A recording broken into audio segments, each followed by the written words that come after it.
தெறிக்கவிடும் காரம் நிறம் சுவையை தருகிறது. ஆச்சி மிளகாய் தூள் தெறிக்கவிடும் காரம் நிறம் சுவை. ராஜ்கண்ணன் தன்னை ஏமாற்றி தாலி கட்டியதாகவும் இந்த விவகாரத்தில் நீதிமன்றத்தை நாடி தீர்வு காணப் போவதாகவும் சின்னத்திரை நடிகை ரெஹானா பேகம் கண்ணீர் மல்க தெரிவித்துள்ளார். ரெஹானா பேகம் புகார் தொடர்பாக பூந்தமல்லி போலீசார் இரு தரப்பினரையும் நேரில் அழைத்து விசாரணை நடத்தினர். இருவரும் வழக்கறிஞர்களுடன் ஆஜரான நிலையில் போலீசார் தனித்தனியாக விசாரித்தனர். இருவரும் பணம் கொடுத்தது மற்றும் வாங்கியது உள்ளிட்ட பல்வேறு ஆவணங்களை போலீசார் சரிபார்த்துள்ளனர்.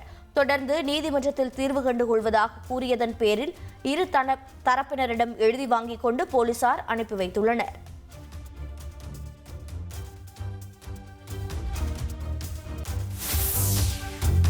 அவன் கல்யாணம் பண்ணிக்கிட்டதா, நான் அர்ஜென்ட்டாக நான் கேட்டதுனால தான் கல்யாணம் பண்ணதா அப்படின்னு சொன்னான். ஸோ அதுக்கான ப்ரூஃபை நான் காமிச்சேன். கண்ணை மூடி தான் என்னை கல்யாணம் பண்ணான், கண்ணை மூட சொல்லி சர்ப்ரைஸ்னு செயின் போடுறதா சொல்லிட்டு செயின் இருக்குன்னு சொல்லி சிரிச்சுக்கிட்டே கண்ணை திறந்து பார்த்தேங்க. அப்படிலாம் என்னை கல்யாணம் பண்ணலைங்க.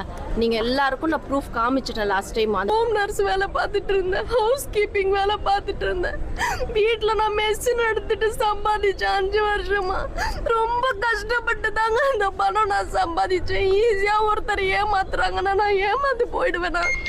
அந்த பணம் என்கிட்ட வரணுன்றதுக்காக தான் அவன் நம்பினாரு என்னை இன்வெஸ்ட் பண்ண வச்சான் ஃபைனான்ஸ்லியா. இந்த பணத்துக்காக தான் இவன் கிட்ட நான் எனக்கு ஸ்ட்ரகிளே ஆச்சு. ஒரு கட்டத்துல இவன் எனக்கு கண்ணை மூட வச்சு தாலி கட்டினாங்க. எனக்கு அது விருப்பமே இல்லை. அன்னைக்கு நைட்டு தான் வலுக்கட்டை கூட்டு போனேன்.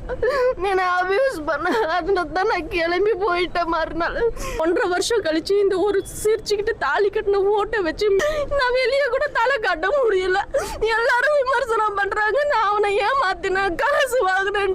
தெறிக்கவிடும் காரம் நிறம் சுவையை தருகிறது. ஆச்சி மிளகாய் தூள் தெறிக்கவிடும் காரம் நிறம் சுவை.